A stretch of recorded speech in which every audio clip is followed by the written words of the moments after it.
productos de apoyo tecnológicos y personas con discapacidad visual en el ámbito universitario. ¿Qué elementos utilizás para desenvolverte en la vida diaria? Para el trabajo, la computadora con lector de pantalla. Me voy a abrir el Word, por ejemplo. Leer. Estoy escribiendo un texto. Leer. Soy creativo. Puedo llegar a manejar algún, pero es más esporádico, ¿no? Un reconocimiento de un detector de colores por ahí para detectar los colores de la ropa o algo así.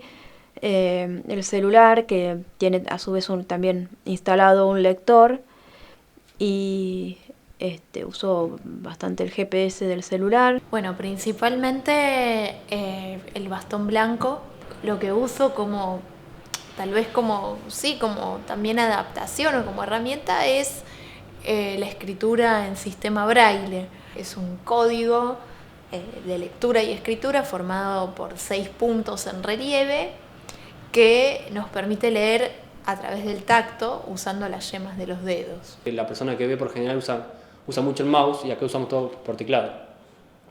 A través de comando de teclado, cómo acceder a la barra de menú, no sé.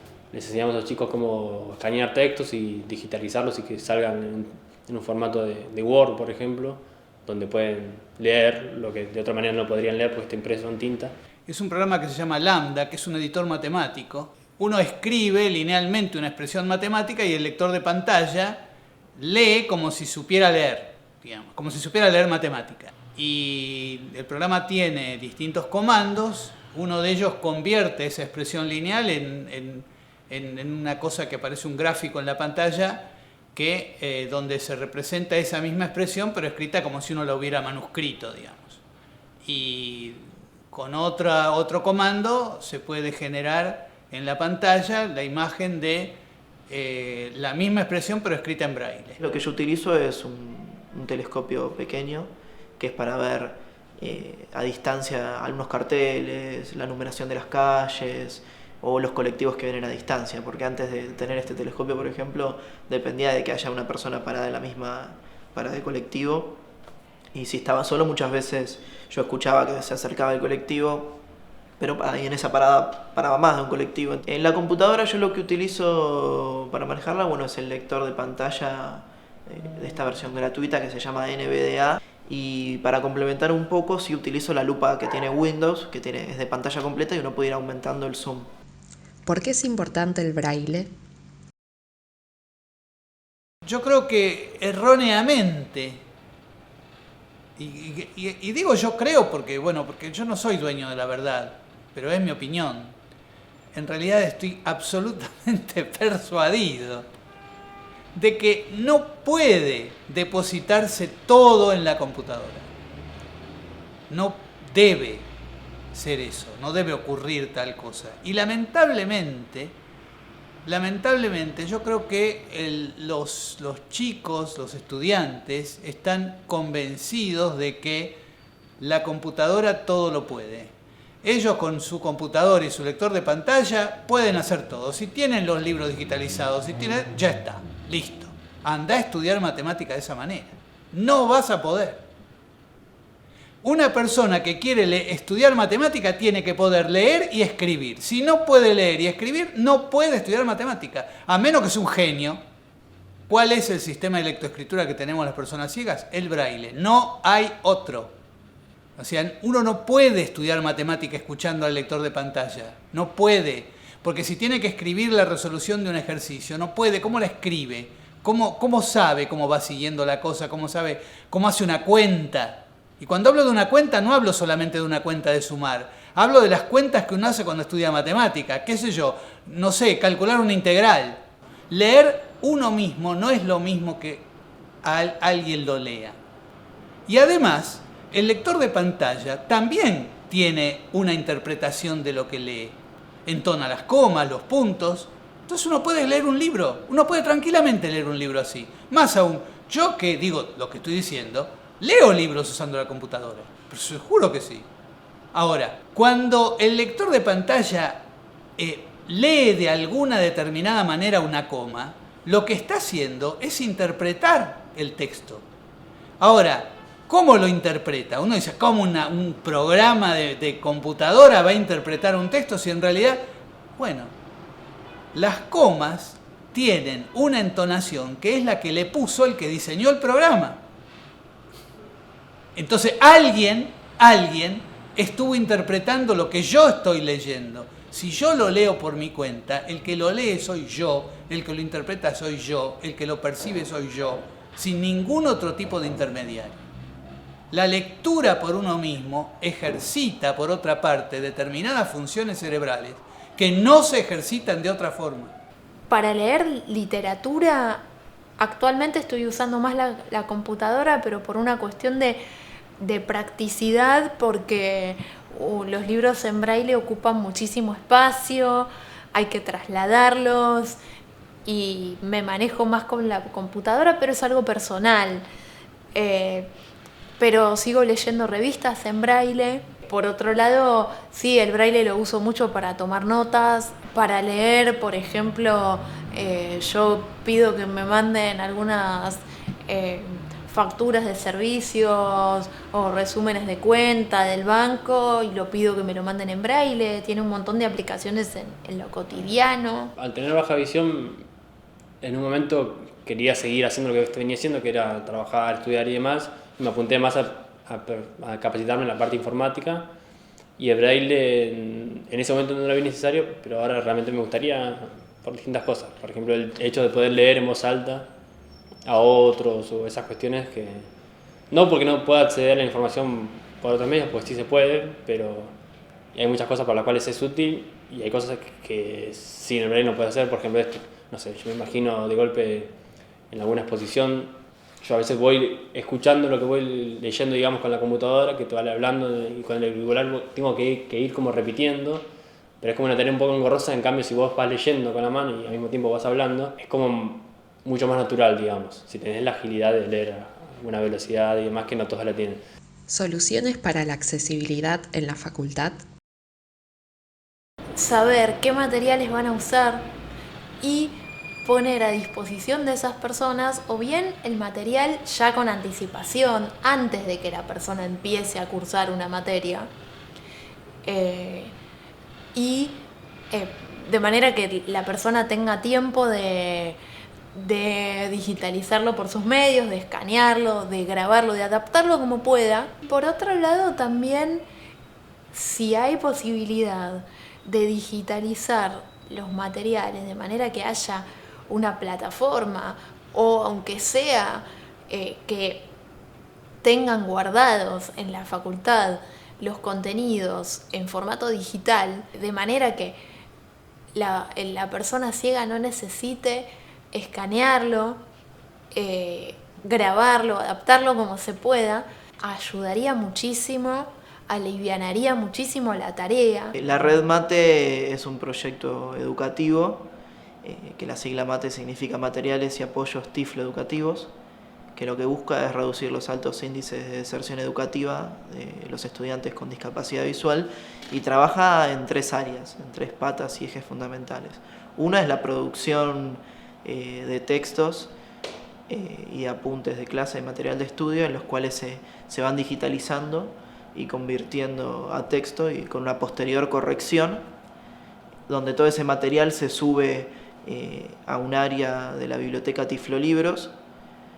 Otra pata tiene que ver con la capacitación en herramientas tecnológicas y de informática, ya sea el manejo de correo electrónico, internet, Facebook, Word, Excel, o el manejo común de una computadora con estos lectores de pantalla.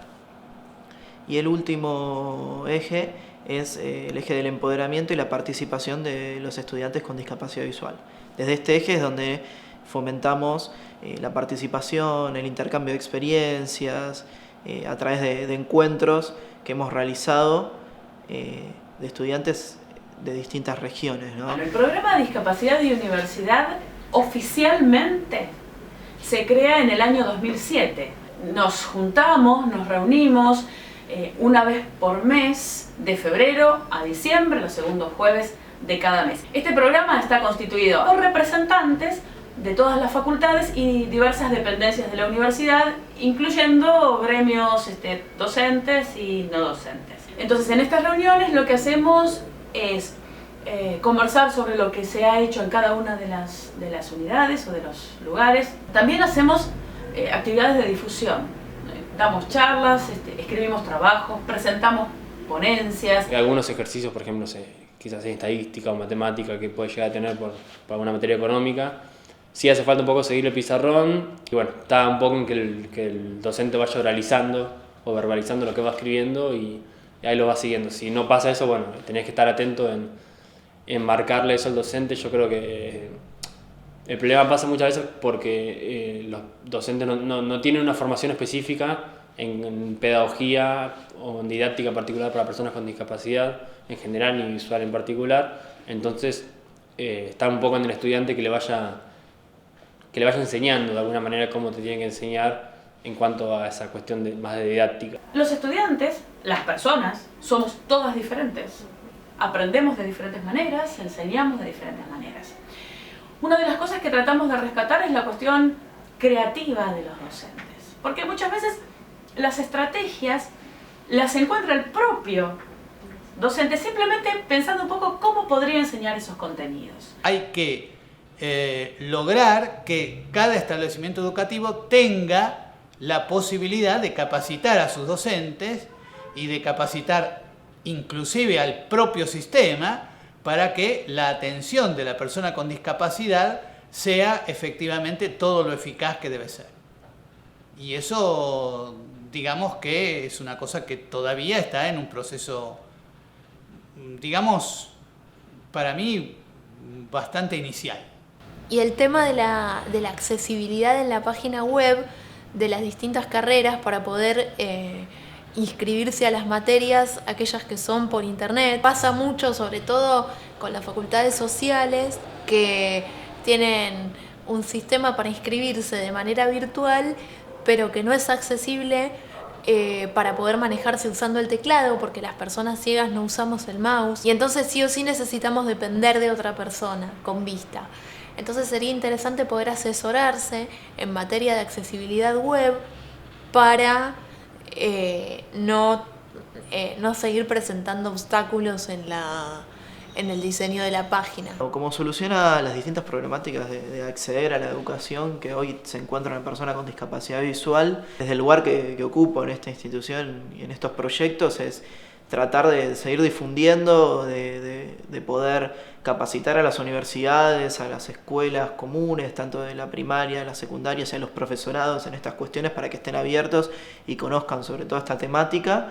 Y nosotros siempre estamos dispuestos a firmar convenios con las universidades y que puedan acceder a la biblioteca de Tiflolibros y a los servicios de la red Mate, y que puedan generar y tener sus mismos propios centros de producción con sus escáneres y seguir trabajando en red. ¿Cómo definirías a la discapacidad visual?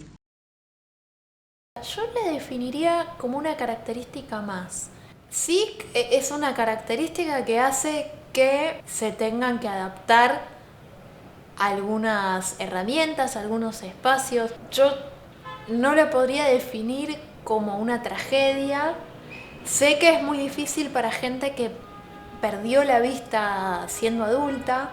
Hay vida más allá de la ceguera, que hay instituciones, hay gente especializada que puede asesorar y ayudar, ya sea a un padre de un chico que nació ciego o a una persona adulta que perdió la vista, así como adaptaciones que permiten tener un nivel de vida relativamente bueno, más allá de que hay momentos en los que, no sé, personalmente y desde mi experiencia me enojo también con la ceguera. Pero más que nada me enojo con el entorno, me enojo cuando hay un obstáculo en la calle, cuando no me para un colectivo, cuando me tropiezo en la calle porque hay algo que está fuera de lugar. No me enojo.